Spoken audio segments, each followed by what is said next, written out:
got it except for one comic, and he had to explain to everybody what I was doing because I think it's great. I think what you're doing is great. I think it's very important. I think parents are spread really thin now today, and they have a lot of guilt about that, and they just don't. Parents want to do the best that they can, and they just don't know where to go to get it.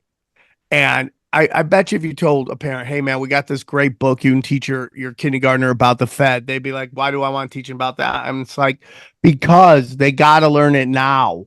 So when they grow up, they can see it coming.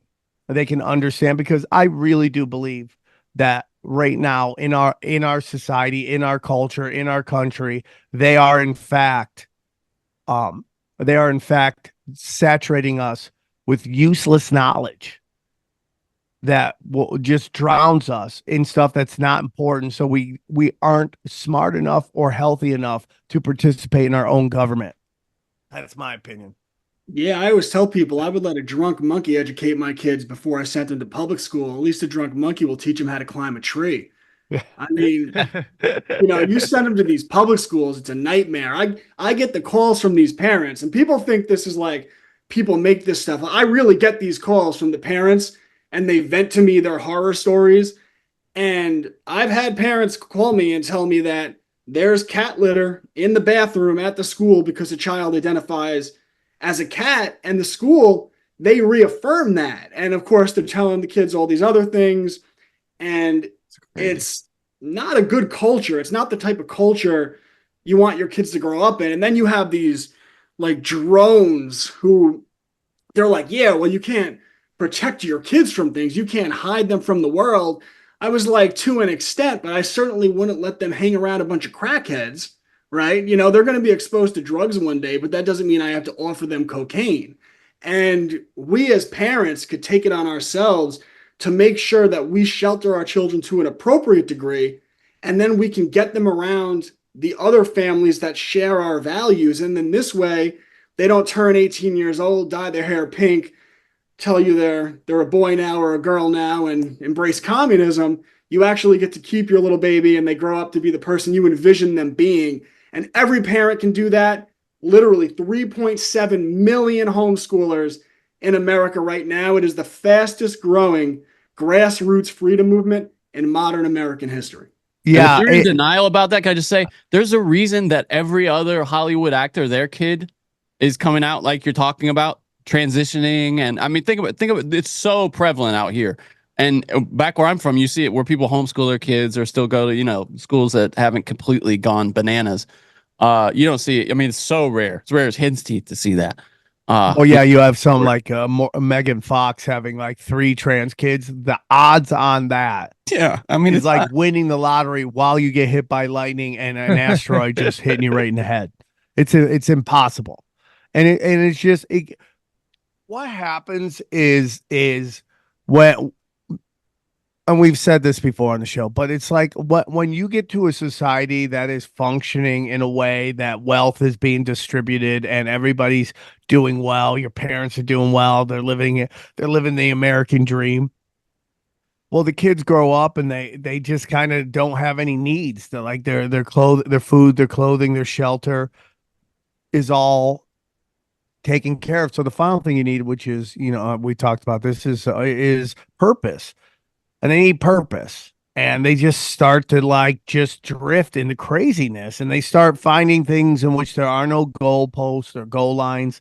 You're never really going to solve it, but it always give you something to fight for: climate change, ending racism, ending homophobia. And this stuff becomes bigger than actual on the ground problems: crime, soaring prices of everything, the illegal immigration everywhere. All this stuff becomes secondary to the thought of hate, the thought of global warming, because they've been allowed to kind of fantasize about this. Progressivism is privilege. To want to create a world, an idealistic world, is privilege. And that's what we're battling here. And I just see it in LA right now and in California. I'm not even joking when I say, dude, like, get rid of California having any senators. We should have no voting at all in federal government in any way. I don't, Johnny, and actually, have you seen this, that the government has, in fact, California's passed a rule that gives $150,000 to illegals to buy houses? But how does that even make sense? Oh, the state. But like, how do you apply if you don't even have a license? Like, wait, how do you apply to this? Are you asking for a friend? I'm asking so I don't have to live in this apartment. Suddenly, XG is really illegal, deeply illegal. Yeah, so that's what we're getting into, right? I mean, where do you think it all starts from, Brett? Where do you think the nexus? Oh, I see. I'm sorry. Can I just say it's loans for illegal immigrants, and they're close to passing it, according to Fox News. Yeah, I mean, it starts from how we're raised as children, right? And this goes back to like Gloria Steinem and the CIA back in the 50s, right? And they started this process of trying to get mothers out of the home.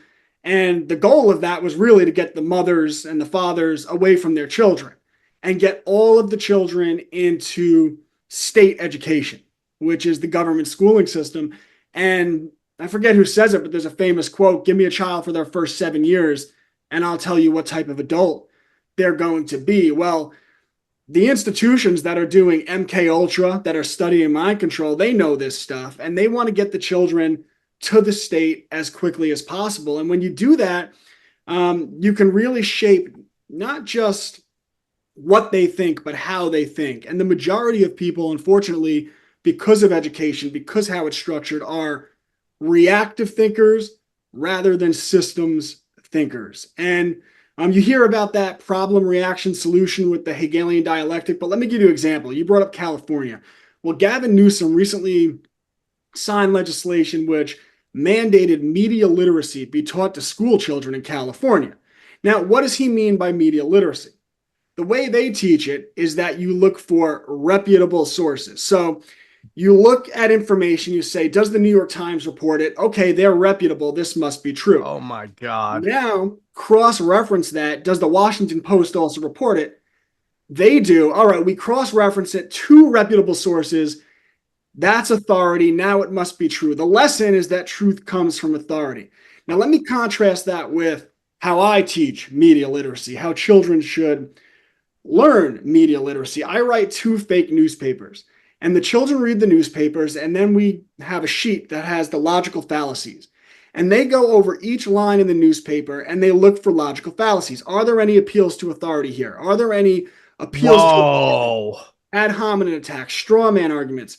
So they go through this, and then they have to evaluate where all the claims in the paper are coming from. So they'll evaluate each claim made by the newspaper, and then I have all of these also fake primary and secondary documents, cartoons, primary and secondary documents that they have to get back to, and they have to identify where the information came from. They have to, was it primary, was it secondary, and then they have to evaluate the source. Dang. And what they do is they fill out a discernment chart.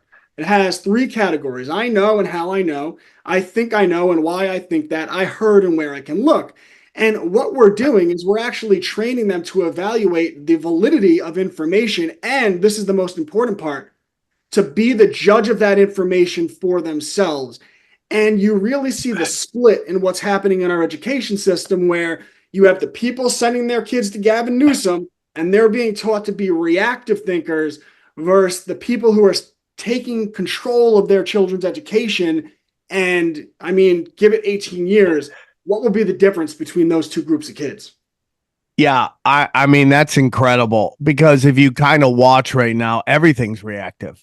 That is the purpose of political correctness, is to get you not to think and just emotional reactions. And you see it in LA comedy right now. Certain words, if you say certain words, they shut down. They don't even listen to what you're talking about. Now, I am talking shit, but they don't even want to listen to it and hear what I have to say. And to me, that's insanity, dude. And that's what you want. You want an emotional population. You don't want critical thinking. And what's crazy to me, though, is that the people that seem to be falling for everything are what we call the highly intelligent, highly educated people. They're always on the wrong side of every psyop. It's super interesting to me You know, the difference between intelligent and smart, you know, and you have all these intelligent people who could, you know, who like some of their vocabulary is like insane, and just they couldn't tell you how the world works to save their life. They have no clue. They, you know, they got trans kids lives matter bumper stickers. I mean, it's like so crazy to me, right? Like, and they just are emotional monkeys, because what also happens is the other side is all about conformity and groupthink. And if you don't conform and you don't basically virtue signal your support for this absolutely ridiculous idea that's just ideology and you know, just ridiculous ideas, then you're blackballed, you're shunned, you're not allowed in to function in that industry at all, and this is why Hollywood's dying.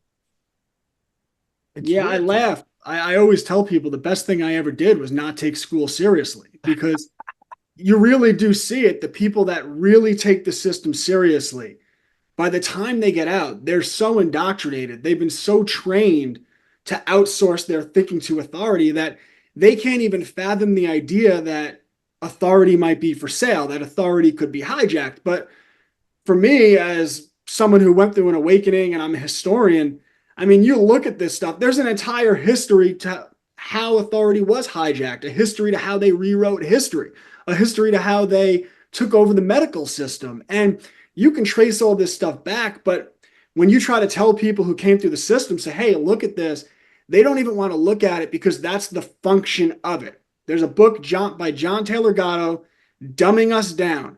And the primary message of the book is the number one lesson taught in the school system is that truth comes from authority. You talk about there's like the system. You think there's any good in the system, as in like maybe when you go in your high school years, you get to interact with people, you play the sports. You don't think that at any point the kids should be in school? Because that's what most people talk about. Oh, they become weirdos. If they don't go to school, they don't know how to interact, which I disagree. I think if you put them in sports, you make them go out, you can get them interactive. But Yeah, but I think you have a miss. Oh, Brett, why don't you comment on that? Sorry. Yeah, I think it's funny because homeschool gets that rap, but you know, one of the primary reasons I want to homeschool is because I'm worried about the socialization in public school. Like, I mean, you have these kids at a very young age doing drugs.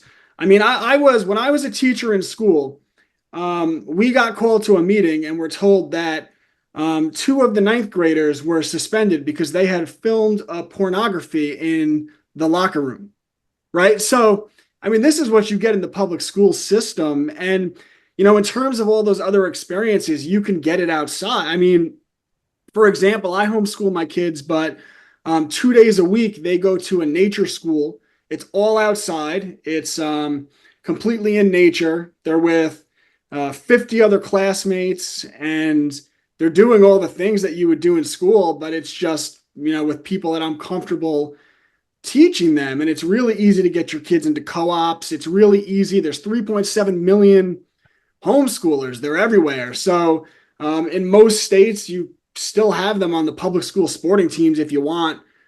So it's really not hard to get your kids that exposure. But with public school, you get everything else. And it's all the other influences that, you know, I remember when I was in, because I came through public school, and I remember like I hung out with some bad crowds, and I remember my mom used to beg me. She's like, Brett, please don't hang out with these people. And I didn't listen to her, but around the time I was 19 years old, I went away to college, and I came back, and I was like, you know, there was a fight and stuff, like, you know, could have went bad, but I was like, you know what, maybe my mom's right. Maybe I need to distance myself from this crowd. And the very people that she was like, Brett, don't hang out with them. Don't hang out with them. I look back now and they're dead. And I say, Dang. yes, I say, mom was right. And mom was clearly right. And, but that could have went a different way, right? And for a lot of people, for my friends, it did. And that's because they came through that system, and those were the influences they were around. And, you know, I'm very thankful that I, you know, had the, at least a little bit of wisdom at that time to listen to my mother eventually. But, you know, that's really what you're getting from the system. And I think we all have stories probably similar to that. Now, where do you think the destruction of the public education system, where does it change, in your opinion? Where does it change? I Where mean, does it start? What did we have an education system that was thriving and then it just went bad? What are your thoughts? well, here's what I could say. I'm a historian. It's what I do. So you have in the early 1900s, you had Rockefeller, right? And he decided he wanted to take over the education system. So he starts looking around and he says, where can we come up with a system that really achieves our goals, which is basically to make people stop questioning me and just be good employees? And he comes across this system in Prussia, which was developed after Napoleon beat Prussia in a war. And they pulled in the top social engineers of the day and they said, what can we do to make sure that our soldiers are more obedient? Because they literally turned around and ran away from Napoleon. And they had these social engineers and they came up with this system. They said, all right, we're going to do a state curriculum. We're going to make teachers get state certification. It's going to be 8 hours a day, 5 days a week. There's going to be 45-minute blocks, bells, and they're going to have to raise their hand to go to the bathroom. This is the early 1800s, 100 years earlier. They start that in Prussia. Rockefeller comes across that, and he says, this is great. His foundation puts $180 million into the General Education Board. Back then, 180 mil. Imagine how much it would be today. A lot of money. Yeah, a lot of money. So they give out $10,000 grants, a lot of money at the time. Any school district, all you have to do is accept our curriculum, you get 10 grand. A lot of money. So district after district starts taking on this curriculum. And of course, they're framing it. They're saying you're getting this modern, state-of-the-art, scientific curriculum, right? And you're getting these 10 grand. You could build a school. And this is how it starts to spread. Now, that's just one side of this. Then, all right, in the 1950s, you have this guy, Norman Dodd. He was on the Congressional Reese Committee.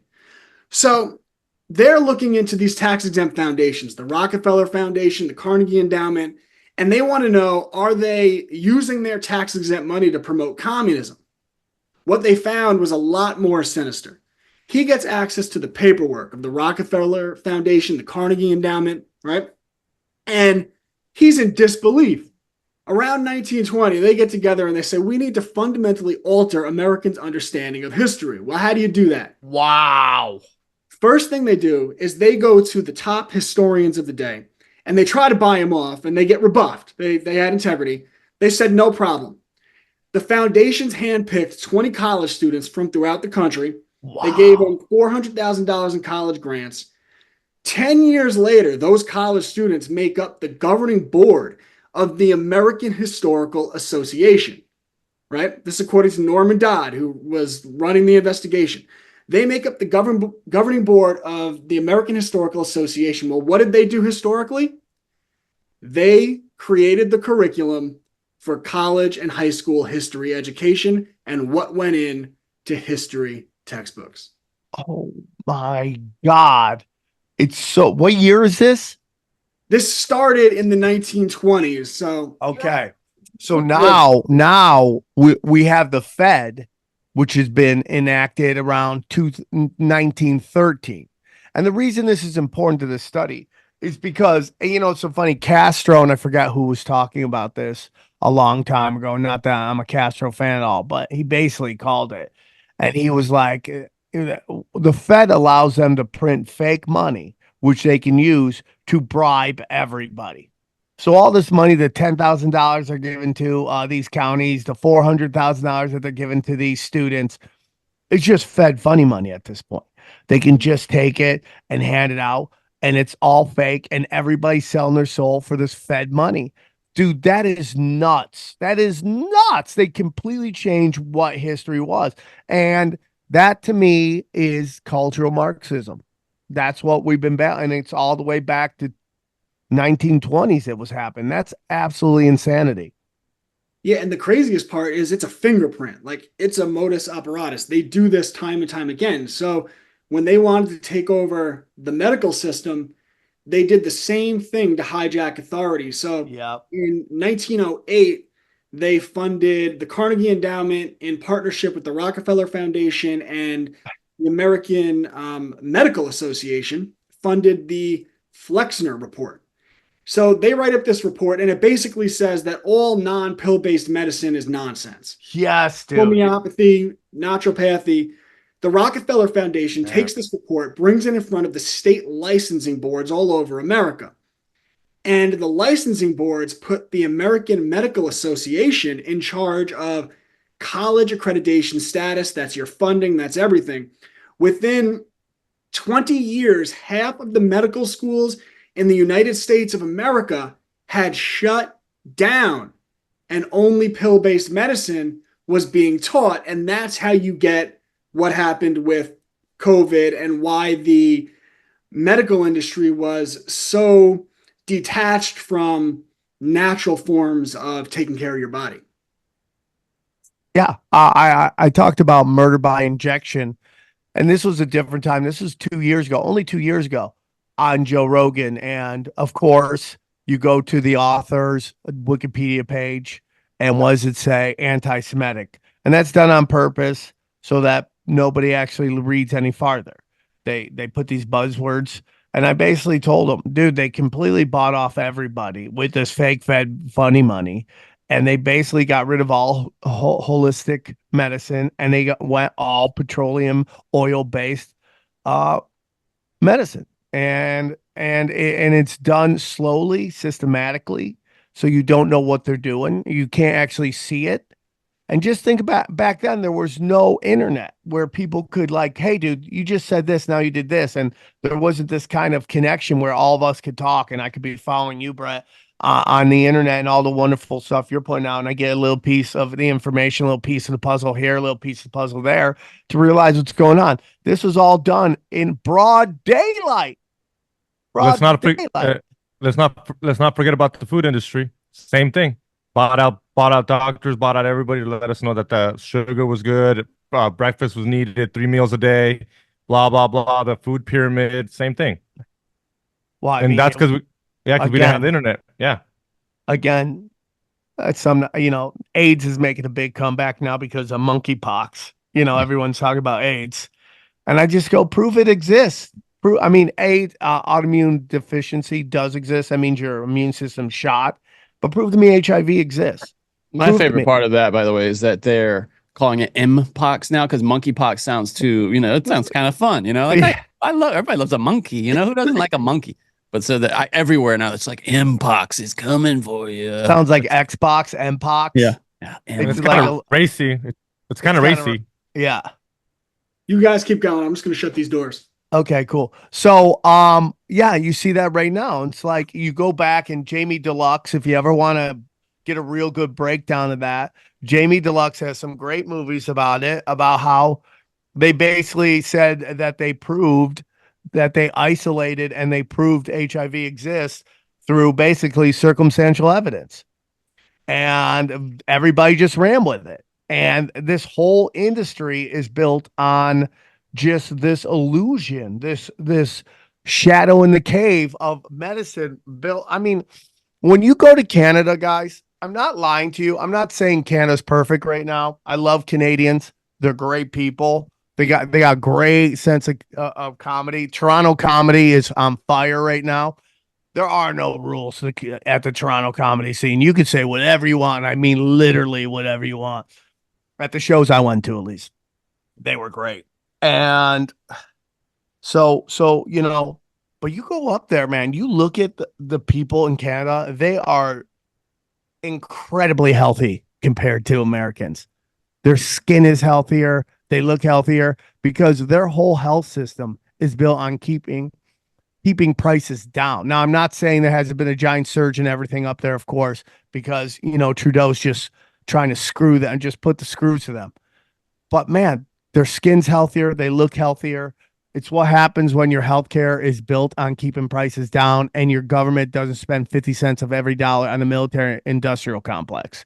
Then you come down to America, totally different. Everything's fast food, processed food, all that stuff.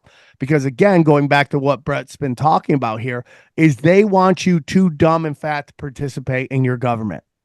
That's what they want. They don't want thinkers. They don't want critical thinkers. They want useless eaters. That's what they're doing right now on a very large scale.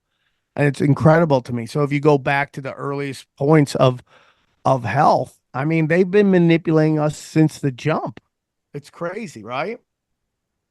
Yeah, but the best part is once you're awake to it, any parent could teach their child about healthy living because I always tell people you could hold your breath waiting for the FDA or anyone else to fix what's going on with the food system. And everyone gets excited when the politicians talk, but there's nothing stopping parents from teaching their kids from a young age how to live a healthy life. And one of the things we do, one of my favorite projects that any parent can do is you put a sheet on the fridge and once a month, so you don't have to do this for 12 times for an entire year, it'll change your child's life. Once a month, take them to the grocery store and pick a random ingredient on the back of a food box. Ideally, the cereal aisle, because that has all the cartoons and the child-friendly stuff. So you have them pick a random ingredient on the back of that box, and then you go home and you look up that ingredient plus the side effects. And you write the ingredient down and you write the side effects down, and then you keep that on the fridge. And all year, they see those ingredients. And you do that the 1 year, and now they know why you're so serious about processed foods. And then, of course, comes the other side of that, which is teaching them how to shop organic, how to shop non-GMO, how to read the ingredient labels so that they could actually make smart consumer choices. They could buy stuff that nourishes their body instead of stuff that breaks their body down. And of course, especially with young kids, because they love this. I mean, anyone who's had kids knows they love to help in the kitchen. So you could get them, you could have them, dicing up the onions, getting everything set, helping you cook. And you do this from a young age, and then healthy living just kind of becomes a culture so that it's not something that's scary. It's not something that they're ignorant to. It's just something they know how to do throughout their life. And that doesn't mean your kid never has a Kit Kat, because you don't want to do that either, because, if you tell kids no too much, then it might become something that they seek out. But you could set boundaries within your home. Say, we don't keep that stuff in our home. Every now and then you're out with your friends, you want to have a Kit Kat, go for it, right? That's what I do. But you want them to have a culture of healthy living so that they know, and by the time they're 20, 25, 30, and they want to live a healthy life, they have the knowledge, the culture, and the example from you of how to go about doing that. It's unbelievable, dude. It's unbelievable. That's what they say. Knowledge is power, right? I mean, that's the key to everything. If you know, and what some people, not the people listening to the show, obviously, but the people outside the show will listen to this and feel overwhelmed. Like it's so much. And it's like, I don't think it is, man. I think you just got to start somewhere and keep it simple and go from there, right? I mean, when people go, is everything a conspiracy? Yes, everything is a conspiracy. It's been that way forever. You've just been comfortably numb to it forever. And that you just are now waking up to what's going on. And it's getting so bad because they've been able to get away with so much stuff for so long that's getting into like bizarre levels of ridiculous. I mean, this election right now is so insane. It's so pro wrestling nuts. I'm mind blown by it. Even in whatever you want to say about Trump, and we've been critical of Trump on the show for sure, but even like RFK Jr. and Tulsi Gabbard coming over is like a main event in WWF's WrestleMania. It's like all of a sudden, like Trump's in the ring and he's down and out. And then who comes from the outside? Oh my God, it's RFK. Oh my God, it's Tulsi Gabbard. And they just start beating the crap out of all the lizard people. And we're like, yeah.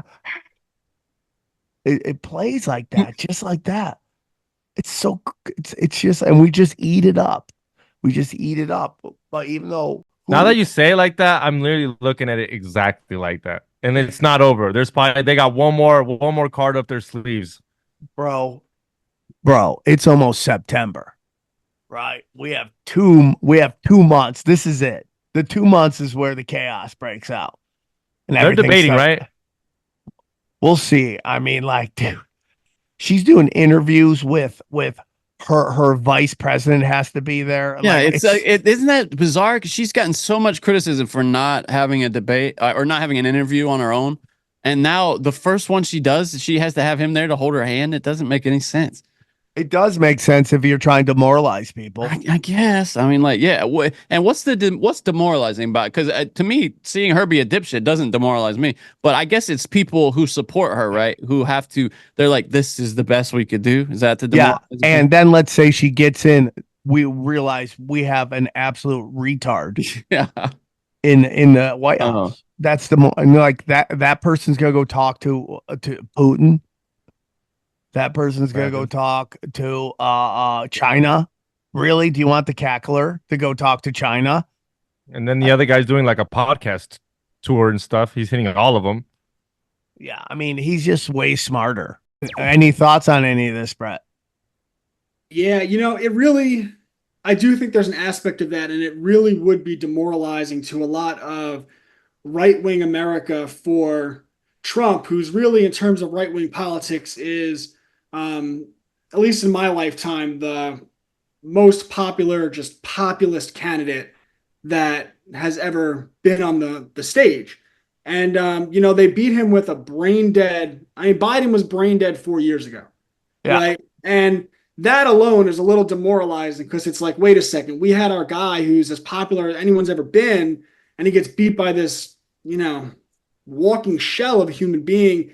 And then Kamala Harris, who, I mean, she couldn't get 3% of the vote in the Democratic primary. She's a very unpopular person.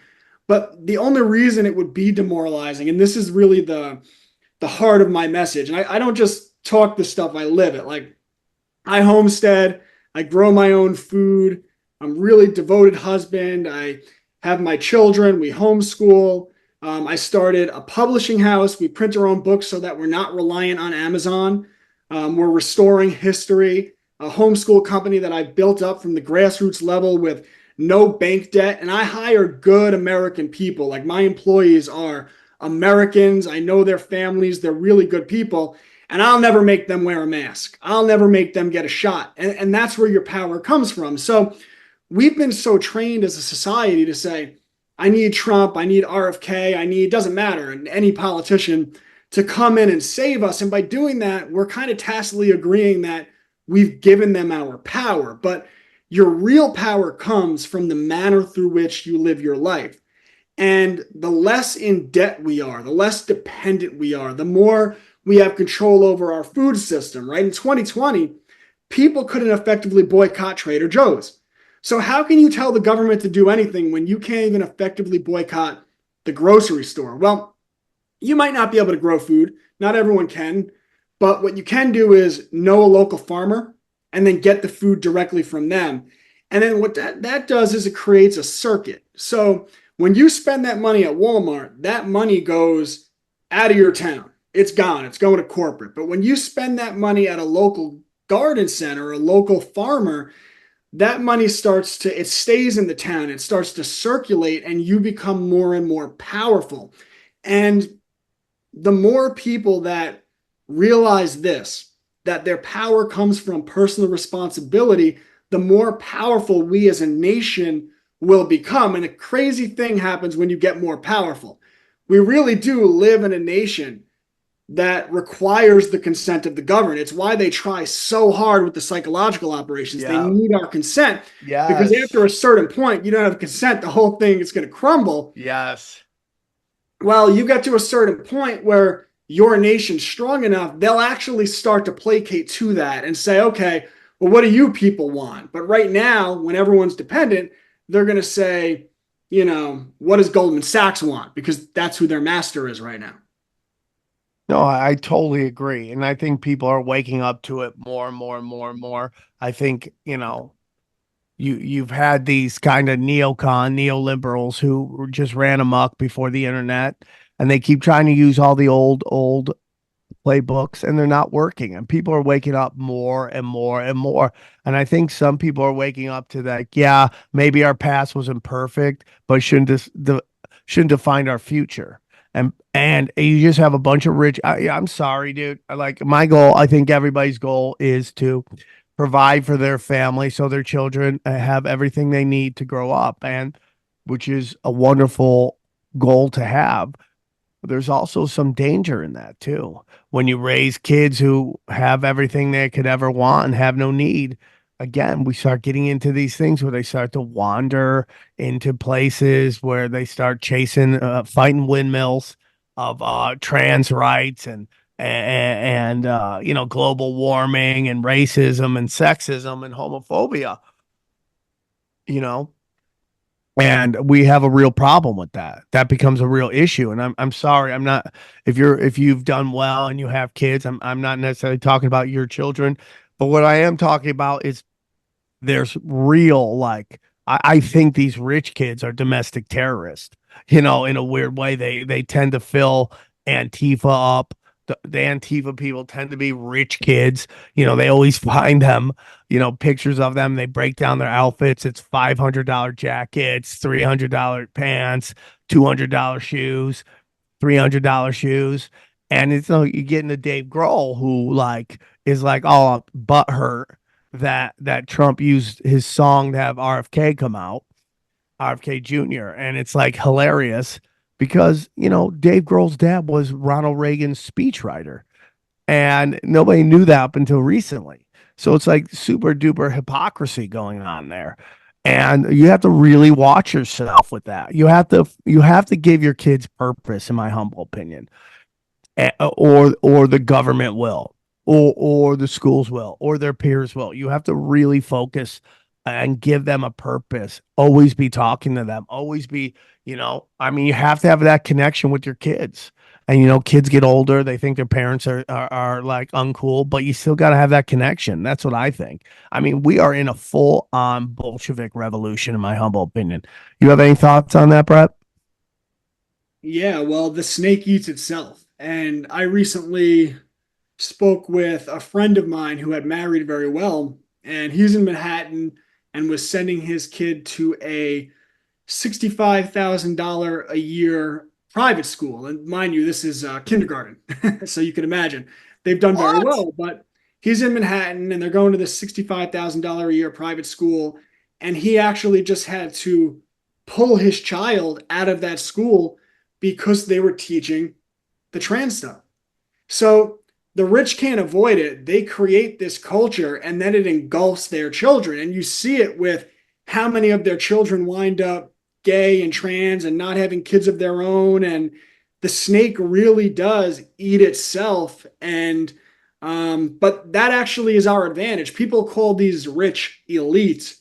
Well, not how I define elite. I mean, to me, elite people live good family lives. They know their neighbor. They're humble. They're the guy you want to hang out with, right? So it's not these rich people. So we actually have a great advantage. And I think you really you broke it down. Decadence destroys people, right? And decadence destroys the rich. And decadence is really destroying America, where people have been so enslaved by convenience that they don't know how to be free anymore. They have this golden cage that engulfs us all, and it's a great cage. Like, people don't know how good America is. I mean, we could go to the grocery store and get spices. I mean, they used to fight wars to get spices. People are poor and dying of obesity and diabetes because America is so decadent. And you can enjoy the rewards of that decadence, but if you fully embrace it, if you don't figure out what makes you strong, which is personal responsibility and taking control of your life, Yep. then it will destroy you. Yep. Yep. Yep. I mean, that is the big, you know, I learned in recovery that you are where you are based on the decisions you make and actions you've taken. And that is so not part of our culture right now. Our culture is blame everybody for where you are in your life. You have no say in it. And that to me is like really tragic, because when you start to own your stuff on where you are, you start to realize that the common denominator in all your problems are you. But we have to give our kids the critical thinking tools to be able to do that. And we also have to get closer to God. We allowed the media for the long, and I get this. Some people listening here aren't religious or spiritual. I totally respect that. You can believe whatever you want. I'm just talking about my belief system. And the more you get away from God, the more your anxiety goes up. And all these people getting all upset about, like, the actions of God. They're always like, more people died in the name of God. Well, the communists killed a lot of people too. There was a ton of people died in China and Russia and Germany and all those different places. I don't want to do a, hey, let's add it up, but I think it would be really a lot closer than you believe. And the more you get away from God, the more your anxiety goes up, the more you just start to get, your depression goes up, and the closer you get to God, I tend to notice that those things go down. That's my opinion. And we took God out of everything. Now I understand there's a lot of things that upset people about God, and I would tell you those are the actions of man. Men did that. People did that, not God. That's my opinion. Any thoughts? Yeah, well, the devil hijacks authority too. And if you're the devil on earth, the ultimate goal would be to hijack the authority of the word of God himself, right? And that's why we see so much pedophilia with the Catholic Church, right? Like, bad people are actually drawn to that type of authority the same way they're drawn to the authority of politics, right? Because it's power, it's influence, it's status, it's access. They are drawn to these things. And then unfortunately, because there's so many bad people in these institutions, right? God is not an institution. Religion is an institution. But there's so many people in these institutions that are bad that that's what regular people have an experience with. Like, I grew up in the Catholic Church and I was like, this stuff is nonsense. Like, they would sing in Latin and they wouldn't teach us anything about the actual word of God. But what I would tell everyone is that you don't need the church to have a relationship with God. But if you pick up that book and start to read it and you start to have talks with God, even if you think it's silly at first, just have talks about what your problems are, about not what he can do for you, but how you wish you had the strength to do better. You wish you had the wisdom to know what to do. And the crazy thing happens is when you start to live like that, like, for example, let's say you're driving in your car and you get really pissed because someone cuts you off and you start chasing them down the road and flipping them the bird. And later you sit there and you're praying, you say, man, I really wish I didn't react that way. Maybe that wasn't the time. the best way to react. Well, the next time you're in that situation, now you spoke to God, so I wish I had the strength to not do that. Next time you're in that situation, you get that thought, oh man, I did just talk to God about this. Now, do you think you're going to chase them and give them the middle finger? Or do you think through that prayer, your actions will start to change? This stuff is so powerful, and you don't need that institution that hurt you, that institution that lied, that institution that wasted your time is not God. That's an institution. But God is just the creator, and you're connected to the creator. Your soul is connected to the creator. And you start to do these things I'm talking about, I'm telling you, you will feel your soul and its connection to the creator. There's some really crazy shit that goes on to the point where you start to wonder, is that real? I see one of your tweets came out in July. Does Pepsi put aborted baby cells from the 1970s in their drinks? What are your thoughts on that? Well, I would never make such a claim because I avoid making claims, but I do ask those questions. Do they do that? And they did partner with a company, Cinemax, right? Not Cinemax, Cinemix. They partnered with a company, and it came out that they were doing research on flavor with aborted fetal cells, specifically a line of fetal cells. It was a baby that was aborted, I think, in the 1970s or 60s or something like that. And they've been cloning these cells from this aborted baby for decades. What? And they're using these cloned cells or reproduced cells to test flavor. And Pepsi got caught being involved with this company. And then, of course, they said, don't worry, it had nothing to do with what we're doing here. And then they separated from the company. But, me as someone who likes to ask questions, I would certainly like to ask that question. That is crazy. I mean, we hear this stuff all the time, but I think people dismiss it because it's so dark and it's so crazy. And it's just nuts. I mean, we are in a spiritual war right now, right? I mean, we're battling sorcery at this point. It's And it's go on. HEK 293, Heck 293. Look that up. That's the flavor or whatever the ingredient they were using. It's the line, the cell line that they Yeah. were messing around with, allegedly. People have a look. I got a quick question. Is there different types of homeschooling? The reason I ask this is that I know this professional like poker chick that has like a lot of spare time during the day, and she homeschooled her kid, but she just went and picked up the curriculum. And I'm like, is that really homeschooling your kid if you just want to go pick up a curriculum and it was like all this paperwork where the kid just pretty much, I'm guessing, does it, turns it in, gets a grade, and then moves on forward? Yeah, so there's all different types of homeschooling. Every parent that's new to homeschooling, I say, should look up what I call the core four. So you have classical education. I'll tell you what they are, and then I'll get into them. You have classical education, Montessori, Charlotte Mason, and unschooling. So classical education, there's a book. It's about 35 pages long, The Lost Tools of Learning by Dorothy Sayers. And this is the education that the rich and powerful have generally given their children over the last few centuries, which it breaks learning down to three phases of grammar, logic, and rhetoric. You have the grammar phase in early childhood, which are basically the rules of language and the rules of things, but words have meaning, right? You want your children to know that a word has a definition. So, for example, if you were on the Princeton debate team, the first thing they would make you do or teach you to do is you have to get your opponent to give a definition for a word that they're using. Because if you don't get your opponent to give a definition, your opponent will have the flexibility to keep bending the word, right? Oh, I love that. You make them define the word, and then you could hold them to that, and that gives you an advantage in the debate, right? So you have the grammar stage, then you have the logic stage, which is basic ABC logic plus the logical fallacies. This is why I teach this stuff, right?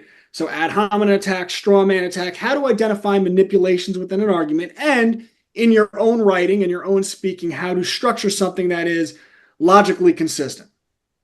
That's about 4th, 5th to 8th grade. Around 8th or 9th grade, you have the rhetoric phase. Now, people think they don't know what rhetoric it is, but if you've ever had an argument on Facebook or Twitter, you'll know why you need it. Because I always tell people, don't bring logic to a rhetoric fight because you will get shot, right? Don't bring a knife to a gunfight. That's rhetoric, what I did right there. Hope and change is rhetoric. We're going to build a wall is rhetoric, right? These are all things that people could connect to emotionally, that could persuade them in a certain direction. And that's the idea behind it. So this is what the managerial class is taught. They're taught how to manipulate emotions. Now, you could use rhetoric in a negative way, or you could use negative in a positive way. And then you have Charlotte Mason, which was an amazing woman. And her style is education through these amazing living stories. It's a lot of what I do with my books. Like you have the bear from Jekyll Island right here. It's kind of like living history, right? So you're teaching children their lessons through these living stories. And then also the idea that they need discipline, they need structure. So Charlotte Mason would say, when your children wake up, you actually want them to do a couple of chores and you want them to have responsibility. You have Montessori, which is the idea that your child's play environment could be structured in a way so that they're learning through what they're naturally doing. And you could have a music station, an art station, a block station. You could have a special stool that allows your child to stand up at the kitchen counter so they're tall enough, and then special knives that allow them to cut. But if they slip, I have these in my house, if they slip and get their skin, they won't cut their skin. So they could actually do all the things that we're doing in a safe way. And this is the idea behind Montessori. And then you have unschooling, which in my opinion is the most powerful form of education, which is the idea, by the way, you could read Charlotte Mason's writings and you could read the writings of Maria Montessori, strongly suggest all parents do. And then you have unschooling. You could read Free to Learn is a good book. So you have unschooling, which is the idea that you can follow the interest of your child. You could ask your child, or you just know from being around your child, what do you want to learn about? And then you could start teaching them what they want to learn about and embed the things you want them to learn within that. So, for example, if they're learning about Pokemon, you could certainly embed mathematics into Pokemon. You could certainly embed reading and writing into Pokemon. And then, of course, you could take that a step further. So the example I like to give is, let's say your child shows an interest in photography. Well, you start to teach them the skills of photography. And then once they develop the skills, you start to guide them, guide and challenge. So you would say, all right, well, you're doing all this. What I would like you to do, your big project this school semester, is to start a seasonal photography business. So you know that come Christmas time, your aunt and your grandmother and mommy's best friend and whoever, they all send out these Christmas cards every year. What you're going to do is put together a presentation, and you're going to go to each one of them and let them know that you started a business and you would like them to hire you to photograph their Christmas cards. And now you're teaching them how to be an entrepreneur and financial literacy and step by step by simply following what they were interested in the first place. I love that. That is probably one of the best things I've ever heard. No, I had a guy, one of my high school friends, his dad taught him how to cut hair, learn how to make money, was the cool kid in school, got invited everywhere because he was just learning instantly. Now he owns a couple of barbershops, but it was all over some high school thing. His dad was like, hey, you want to learn how, kind of saw some interest in cutting hair. The kid always wanted a haircut. He's like, why don't you learn how to do hair? Kids instantly killing it. And I was like, damn, why couldn't my dad see something like that in me and guide me towards something? I told him I wanted to be an architect. They told me, okay, God forbid I couldn't even do algebra. My parents should have told me no, you're not good enough for math. Damn. You should try this. You're better at this. Some parents just let the kids run with, oh, you want to be a brain surgeon? You're like, okay. And they run it. And I'm like, bro, you would never have done that. You need to guide your kids. What were you good at? That's my thing, is I think my parents should have caught that early on for me. As a kid, you don't know what you're good at. I thought I was good at soccer. I was good at soccer. I'm not good at soccer. Look at other kids that were good at soccer. I think your parents know. I'm like, I mean, your kids, you see your kids being good at anything right now, where you could be like, oh, I could see my daughter she's more leaning towards math instead of English. I'm like, let's teach her more math. Let's get that ball rolling. I don't know. That's what my daughter already did her first podcast. She loved it. She loved it. It's like, it's this kind of battle between how much screen time's okay. But, they'll go out, they'll do everything. We'll have activities, we'll go all day. And then when they want to chill, they want to get on their screen time, which I'm good for. I do want to teach them how to cook. I want to teach them how to fix stuff. That's what I want to do. My daughter's very funny. So your daughter just did her first podcast and she's interested in that. So you could start teaching her about audio. You could start teaching her about videography. You could have her take a course on Canva and graphic design and how to put together thumbnails. You could have her read a book like Crypto Copywriting, which isn't about cryptocurrency. It's a great book on the art of writing headlines that grab people's attention. So you take that thing that she's interested in and you start to teach her all of these ancillary skills that go around it. And 10 years from now, she might not want to do podcasting anymore, but she will know graphic design. She will know about audio. She will know about all the ancillary things that she learned. And you do that just by following her interest. I love it, dude. I'm all about all of this. Yeah, man, you just kind of watch, my parents, God bless them. They did a great job. I flunked first grade right out the gate. I'm sure they're looking for store credit, looking for the receipt so they get store credit. But luckily this kind of thing came along and it's literally the only thing I could do, which is talking. So I'm monitoring my children. It's like this kind of fine line between letting them find themselves and letting them be themselves versus, forcing them into something. So that becomes like Eastern values, Western values, right? Eastern values, a lot of, let's say, immigrant families are much more controlling of what their kids get into, math, science, all that stuff. Western is kind of like be yourself, find yourself. It's kind of that fine line because I think like a big problem in China right now is that they force people to do things they don't like to do. Like that's communism. Like you're gonna do this job, you're gonna do that job. And I'm kind of like, I don't think that's the best way to thrive. And I think that's a big reason why, regardless of what you think about China, I've been there a bunch of times. I don't think they're as bad as everybody wants them to believe they are. But there's a reason why they steal a lot of our technology because they've just kind of like got rid of all the creative people. And if you're not allowed to do the things you do well, you might not create the greatness. What are your thoughts on that? Yeah, even with the problems in the school system, there is a culture that dates back to the origins of America.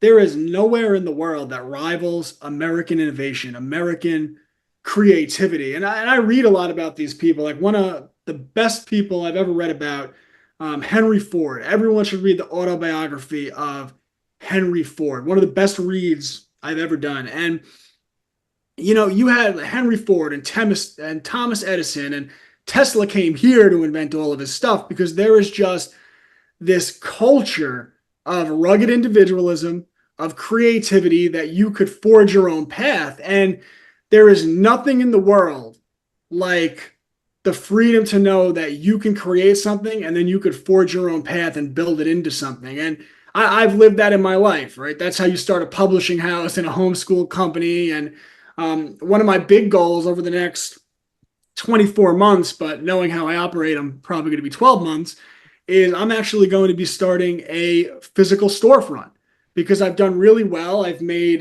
done very well for myself on the internet, and I've built internet-based businesses, but my next step is physical land and building something that's physical, that's real, that I'm interacting in real life with people every day. We're going to start a storefront.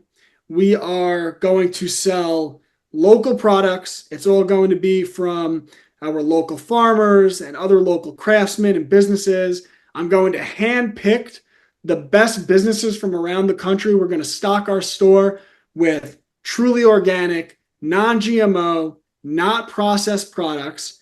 And we are going to build the world that we want. And people in other countries they don't think this way because you need to be someone's cousin to get a license to do this type of stuff. But in America, even though it's been hijacked to a large degree, we still are that country that came from that idea that you could be the rugged individualist. And for anyone that says you can't be, I'm living proof that you can be, right? And you are living proof that you can be. You've built your comedy, you've built your podcast, right?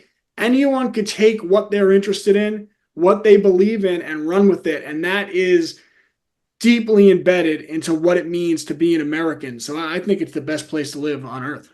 I mean, XG's taken his love of doing drugs and going to festivals and turned it into a vlog.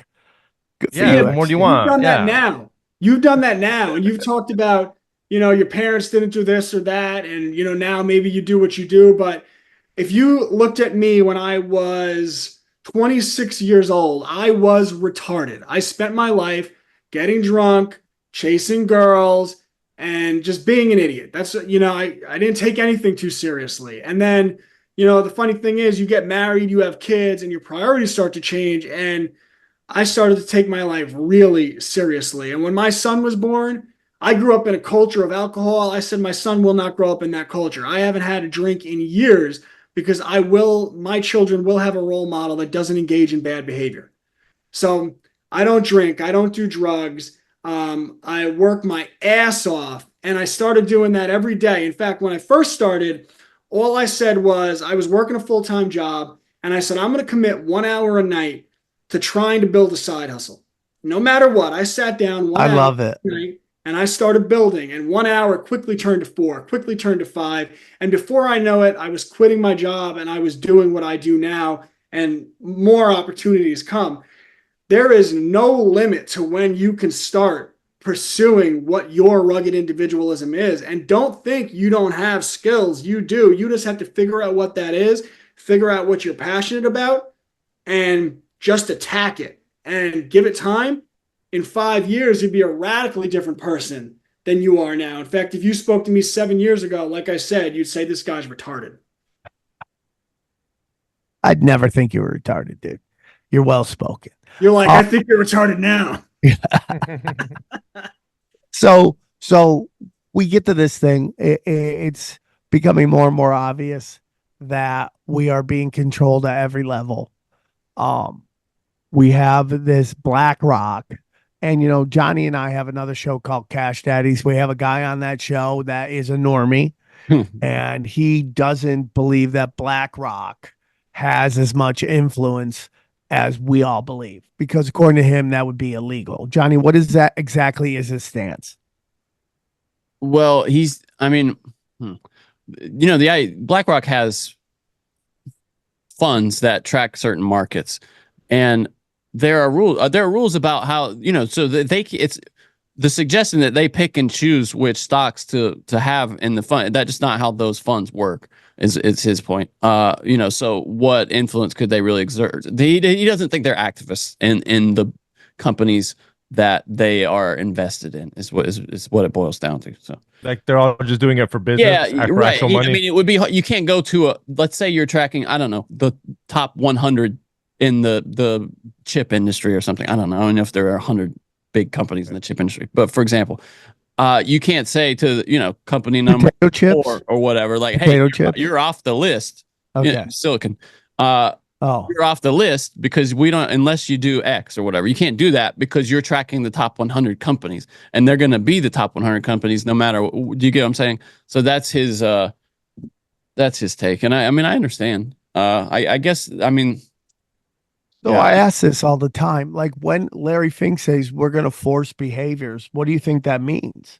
Yeah, let's talk about Larry Fink, and then let's talk about how BlackRock operates from a systems level. So Larry Fink is the CEO, and as Sam said, he's openly talked about that they govern behavior, and they practice something called environmental social governance. This isn't a conspiracy. You can go watch videos of Larry Fink, the CEO of BlackRock, talking about this. So environmental is the climate change agenda. Social is the global homo agenda. It's just what it is, right? So global homo agenda. The environmental and the social agendas, and then governance. And if you look at what that is, they say that we will govern behavior, right? So if you don't push those two agendas, they govern behavior. And they partner with the Human Rights Campaign, which gives the majority of companies, especially the S&P 500, a social credit score.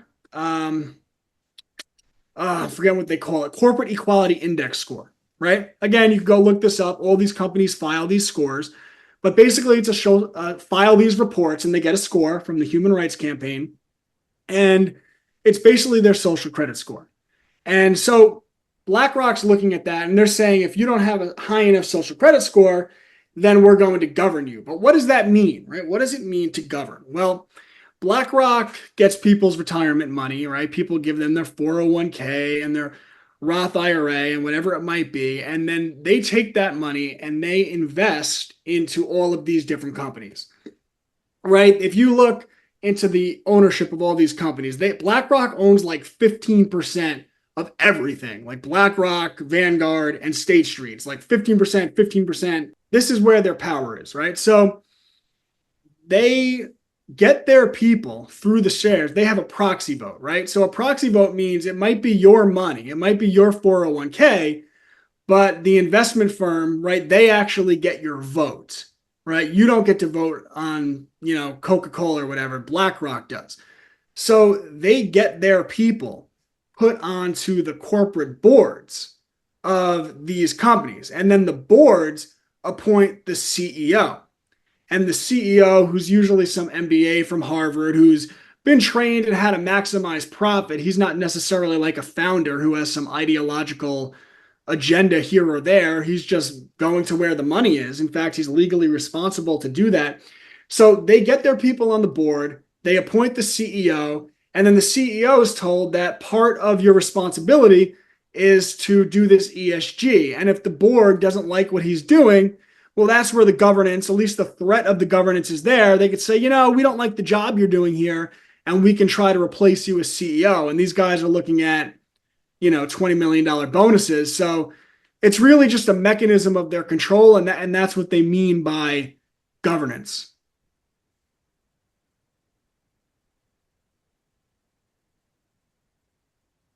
Can't hear you, Sam. Johnny, any thoughts on that? Well, no, I mean, I don't doubt it. I don't, but I mean, I just don't. No, I'm kind of up the middle on this one because I think yeah, probably more of what they do is through their, to me anyway, through their their sustainable investing funds and all, all the bullshit they do on the side more because I mean, how many of these companies do they own enough of to force someone on this, like, to actually vote the CEO in? Do we know that? Like, but Johnny, can I ask you something? yeah, you're asking me to represent Howie's argument here, by the way, just to be clear. But do they automatically have to invest in these companies? Yeah, if they have an iShares ETF that tracks what certain sectors there's so many iShares ETFs, then yeah, I mean it's based on whatever those top X number of companies are in that space. Can they control what gets into that iShare? Well, I mean it's like that? I'll give you, okay, hold on, let me get some, let me just see. Okay, like an S&P 500 ETF, the S&P 500 is always going to be the S&P 500. They have no power over that. But I know that for the big ones, the ones that track these markets, they got to have the biggest companies in the markets now, and that's where all the huge money is. And they also have things that track like gold trusts and bond markets, and they're as big as it gets. So if they just want to put money into stuff and influence things that way, they can do it that way too. It's it's just when you have all the money, you can do whatever you want, really. Okay. Yeah, I don't know. You have to ask Howie. The biggest mechanism of their control is just that they're able to manipulate the boards, and the boards have power. Now they might not have complete power, but when you're the CEO and you have part of your board, maybe 15% of the board that might want to come for your job, right? And these people, I mean, they have a lot of leverage and influence in these companies, right? You're more than likely to at least capitulate a little bit to what the board wants. And then you can get to how much control they have in individual companies. But when they say governance, that's what they're talking about. They're talking about using the board to basically threaten the jobs of the CEOs, and the CEOs are responsible for running the company. So that's really where their leverage comes in. And it says here, in large cap companies, BlackRock will typically hold between 5 and 10% of outstanding shares. So, they have, it's not like they own half of it. It's like 5 to 10, which is a lot. Don't get me wrong. And then, but I think in these smaller mid cap companies, they might have in excess of 10%, and that's where they could really wield their power. But when you have it over the entire market, I mean, I don't know. I mean, it's power beyond belief. But what he's trying to say is that I don't think they wield their power by selecting what gets into the funds as much as what Brett's describing here. Yeah, maybe. I don't know. If you type in top institutional investors and you look up almost any company, you'll find that it's almost always BlackRock, Vanguard, and State Street. And when you look at their control, I mean, like I said, usually what I find when I look up individual companies, it's around 15% they want. It's like Apple. They got 6% of Apple right now. Looks like Apple's a big one, right? So, if you took it like some of these companies where they have 15, Vanguard is 15, State Street has 10, right? That's 40%. You only need 50% to completely control the CEO. And then, they're making connections on these boards. So it's like, it's a lot of leverage. It's not complete control, but most of what the world is, everyone thinks conspiracies are just outright like there's a central command center, but a lot of the times it's sticks and carrots and just leverage. And they have a lot of leverage.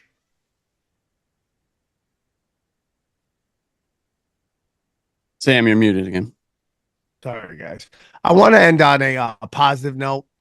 I love something you said earlier about figure out what you're good at and figuring out how you can make money on it. I've been preaching this to anyone that would listen to me, especially stand-up comics who are my age or a little younger, even a little older, that are kind of like trying to figure out how they're going to make money. The internet's a great way. But can you go just into a little bit about, like, what do you think is a great process to kind of decide like what you'd be good at and some of the steps they could take? You know, well, like I said, I kind of talked about my own journey a little bit, but I was a good writer, so I started writing books. I was an educator, so I started a homeschool company. I homestead, I grow my own food, produce my own meat, do all that stuff. So now I'm starting a country store where I'm going to partner with other people in the local area, right? And these are all very different things, but I'm taking something that's kind of in my wheelhouse and I'm just running with it. So, whatever's in your wheelhouse, whether you're good at music, whether you're good at art, whatever you're good at, right? There's people, you can take whatever that is and run with it. Some people are obsessed with snow globes, right? It doesn't really matter. You really can take expertise in anything and turn it into a business. So figure out what that is, commit some time to it, even if it's an hour a day. And maybe for that hour, you sit there and do literally nothing. Okay, well, that was 1 hour you needed to sit there doing literally nothing before you figured out, what you need to be doing. So that it's a process. Here, I got a quick one for anybody. I love it. My homie's really hard into reselling things. Right now, he's at AMC buying these popcorn buckets that people in like small hometowns, they don't have it in AMC. He's selling these popcorn buckets for like triple the price. And it's just this thing where he's telling me, he's like, bro, there's forums, there's like this whole like business about reselling. So it's just crazy where there's money everywhere. If you just find it, you can go get it. Yeah, I totally agree. What are you into? Yeah, if you like popcorn buckets, there's people out there that also want popcorn buckets. So I'm just telling you, man, it's like there's a market for everything, and you just got to figure out what is your thing. And if you find stuff you love to do, and it's just like, I know, especially my people in their 40s and their 50s, the whole thing is you can't teach an old dog new tricks. I'm just telling you, man, if you just apply this to what Brett is saying, I'm telling you, man, you will, in a year, you'll laugh at how far you've grown. Just start somewhere. Build, yes, whether there's too many conspiracy shows, too many sports shows, too many whatever. Yeah, but there's not enough good ones. There are a lot of great ones on them. We love them. We love featuring them on the show. But that doesn't mean there isn't a space for you out there that you could go in there, find a space, work really hard on, selling stuff on the internet, becoming a handyman. Like we've been talking about that forever. Guys and women who can fix stuff. There's a big future out there for you right now with all this stuff going on in the world. Figure out what you love to do, what is a market, and how you can get into and dominate. And everything takes time, but you can do it. You really can do it. And I just want you guys to believe in yourself, because why not you? Why all these other people? Why not you? Why can't you go and make money doing things you love? Why do you have to go? And listen, if you like your corporate job, God bless you. I'm super happy for you. This isn't for you. This is for the people that feel trapped, feel like they ain't making money, feeling that their future isn't bright. Dude, be your own CEO. I'm just telling you. I mean, Xavier Guerrero is a great example, dude. Came on the show, and now he's got his travel vlog, and now he's got his other shows, and now he's like the El Chapo of Mexican podcasting. You got to go through him. You got to go through XG if you want to have a podcast. Look, dude, he just figured out what he was great at, and we're still trying to figure that out. And then he's doing it, and that XG is an illegal in this country, living the American dream. And I think you guys could do it too if you want. Brett, this has been a great show. Thank you so much for coming on. We really do appreciate it. I'm glad we finally made it happen. You were a great interview. One more time, tell our listeners where you can find them. Where they can find you. Yes, you could find me at www.classicallearner.com. That's classicallearner.com. All my stuff is there. My books are there. Our homeschooling is there. The little social media icons at the top are all there. But I'm pretty much Classical Learner or Cubs to Bears books on everything. It's Instagram, TikTok, Facebook. So check me out. Again, the icons at the top, classicallearner.com.